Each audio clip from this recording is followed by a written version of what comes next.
नमस्कार दोस्तों। तो आज हम हाजिर हैं फिर से एक पेन रिलेटेड टॉपिक को डिस्कस करने। और आज हम डिस्कस करेंगे रिस्ट पेन के बारे में। तो रिस्ट पेन बहुत कारणों की वजह से हो सकता है और इसमें से one of the most common जो कॉज होता है उसका नाम होता है CTS यानी कि कार्पल टनल सिंड्रोम। तो क्या होता है इस बीमारी में? तो इस बीमारी में जो पेशेंट होता है उसको रिस्ट या हैंड के रीजन में दर्द का होना या सुनपन होना, टिंगलिंग होना, इस टाइप के सिम्टम्स आते हैं। तो कार्पल टनल है क्या? तो जैसे नाम से ही पता चल रहा है, टनल मतलब यहाँ पर एक स्पेस है जिसके थ्रू हमारे मल्टीपल टेंडन्स और मीडियन नर्व गुजरते हैं।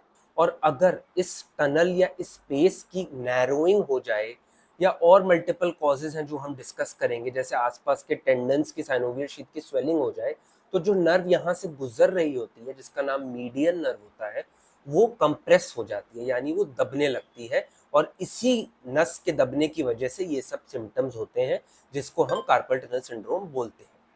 तो आइए जानते हैं ये किन लोगों में सिम्टम्स कॉमन होते हैं। तो सबसे पहले ये फीमेल्स में ज़्यादा कॉमनली पाया जाता है disorder as compared to males. बहुत मल्टीपल और कॉजेज हो सकते हैं जैसे कि हेरिडिटी फैक्टर्स, डायबिटीज़ और रूमेटॉइड आर्थराइटिस के जो मरीज होते हैं उनमें भी ये और कॉमनली पाए जाते हैं। और एक इम्पॉर्टेंट, काफ़ी इम्पॉर्टेंट कॉज जो होता है वो इसका होता है वर्क स्टाइल रिलेटेड या वर्क रिलेटेड। तो जो लोग बहुत ज़्यादा वाइब्रेटरी टूल्स यानी वाइब्रेशन वाले टूल्स यूज़ करते हैं, या कुछ स्टडीज़ के हिसाब से जिनका बहुत कंप्यूटर यूज़ रहता है, चाहे वो कीबोर्ड का हो या माउस का, उन लोगों में भी ये प्रॉब्लम ज़्यादा पाई जाती है। तो आइए जानते हैं इस प्रॉब्लम को डिटेक्ट कैसे करेंगे। तो जो पेशेंट होगा उसको इधर रिस्ट के इस रीजन में या लैटरल पार्ट ऑफ हैंड यानी हाथ के बाहरी हिस्से में, मोस्टली थंब और हमारी फर्स्ट और सेकंड फिंगर, कई बार रिंग फिंगर भी अफेक्ट हो सकती है, इन रीजन्स के अंदर पेन का होना, या जैसे पहले बताया सुनपन लगना, या कभी ऐसा लगना कि शॉक जैसी कोई सेंसेशन आना, ये सब इस टाइप के सिम्टम्स हैं। और जब ये डिजीज प्रोग्रेस हो जाती है तो पेशेंट को धीरे धीरे वीकनेस आना या ग्रिप का कमज़ोर होना या ठीक से अपने रोज़ाना काम भी ना कर पाना, ऐसी प्रॉब्लम्स हो सकती हैं। तो प्राइमरीली डायग्नोसिस तो क्लिनिकल है। डॉक्टर इसको मल्टीपल क्लिनिकल टेस्ट से और आपके सिम्टम्स से पहचानते हैं।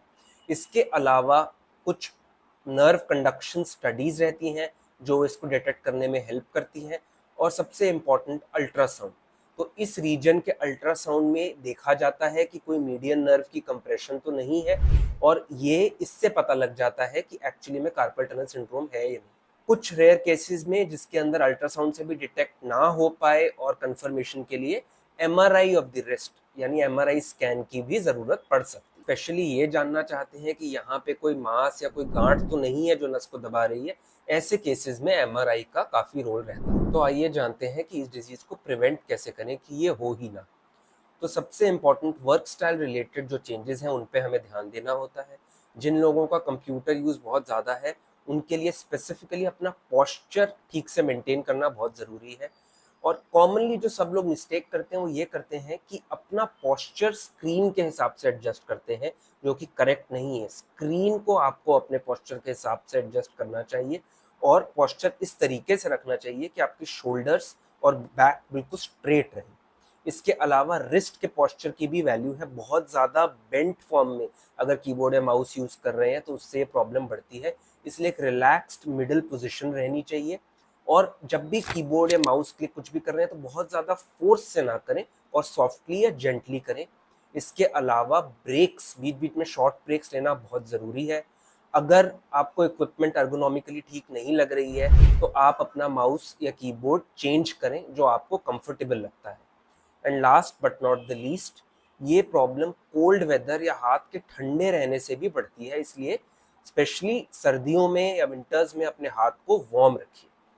तो अगर ये प्रॉब्लम हो ही जाए तो इसको कैसे ट्रीट करेंगे? सबसे पहले वो एक्टिविटीज़ अवॉइड करिए जिनसे पेन बढ़ता है। ऑफ कोर्स पेन किलर्स या एनसेड जो आपके डॉक्टर प्रिस्क्राइब कर रहे हैं वो ले सकते हैं। और फिजियोथेरेपी या नर्व ग्लाइडिंग एक्सरसाइजेज रहती हैं जिनसे इम्प्रूवमेंट होती है। अपार्ट फ्रॉम दैट ब्रेसिंग या स्प्लिंटिंग जिससे कि इस पार्ट को सपोर्ट मिले, ये सब ट्रीटमेंट्स पॉसिबल है। पहले ज़माने में जब ये सब ट्रीटमेंट्स फेल हो जाती थी तो इसकी सर्जिकल ट्रीटमेंट ही एक ऑप्शन होता था जिसको कार्पल टनल रिलीज कहा जाता था। इसका मतलब था कि उस पार्ट को कट करके जहाँ पे नर्व कंप्रेस हो रही है उसको रिलीज किया जाता था, जो कि एक सर्जरी थी। लेकिन अब अगर कंजर्वेटिव ट्रीटमेंट फेल हो जाए तो भी सर्जरी की ज़रूरत डेफिनेटली हर पेशेंट को नहीं है। हम बिना सर्जरी के भी इसको minimally invasive image guided musculoskeletal intervention से ट्रीट कर सकते हैं। तो आज हम इसी के बारे में डिस्कस करेंगे और इसी का नाम है ultrasound guided carpal tunnel injection. तो ultrasound guided carpal tunnel injection में बेसिकली क्या किया जाता है कि एक मस्कुलोस्केलेटल इंटरवेंशनल रेडियोलॉजिस्ट या एमएसके आईआर आपके इस पार्ट को पहले अल्ट्रासाउंड से स्कैन करेंगे और उसी टाइम ओपीडी बेसिस पे ही जहाँ पर मीडियन नर्व कंप्रेस हो रही है उस रीजन को अल्ट्रासाउंड में देख के उसके सराउंडिंग स्टीरॉयड इंजेक्ट करेंगे थ्रू आउट अल्ट्रासाउंड की गाइडेंस में। अगर ये अर्ली या माइल्ड डिजीज है तो ये स्टीरॉयड इंजेक्शन का लॉन्ग टर्म इफेक्ट भी रहता है। अपार्ट फ्रॉम दैट इस प्रोसीजर के मल्टीपल एडवांटेजेस हैं। जैसे पहले बताया, ये कोई सर्जरी नहीं है तो कोई भी इंसिजन या कट नहीं आता। दूसरा, ओपीडी बेसिस पे इजीली किया जाता है, कोई एज सच एडमिशन या बहुत लॉन्ग टर्म रिकवरी पीरियड का ऐसी कोई प्रॉब्लम नहीं है। जस्ट तुरंत after the procedure he patient अपने घर जा सकते हैं। तीसरी बात, रिलीफ इसमें इमीडिएट मिलता है और अगर एक्सरसाइजेस कंटिन्यू की जाए तो लॉन्ग टर्म तक सस्टेन्ड भी रहता है। नेक्स्ट इम्पॉर्टेंट इसका बेनिफिट ये है कि सिंस ये अल्ट्रासाउंड की गाइडेंस में हो रहा है तो एग्जैक्ट टारगेटेड इंजेक्शन होता है, जहां पर वो पहुंचना चाहिए नर्व के सराउंडिंग एग्जैक्टली वहीं पहुंचता है और इसलिए कोई और इंजरी या साइड इफेक्ट्स के चांसेस नहीं होते और एक्यूरेसी बहुत हाई हो जाती है।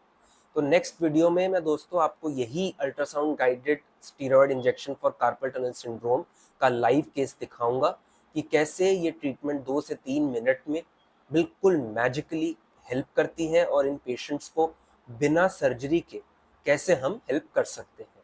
तब तक के लिए अगर आपको कोई भी क्वेश्चंस हैं कार्पल टनल सिंड्रोम रिलेटेड या किसी भी और जॉइंट मसल के पेन रिलेटेड तो आप कमेंट सेक्शन में मुझसे पूछ सकते हैं। मेरे चैनल को सब्सक्राइब करें।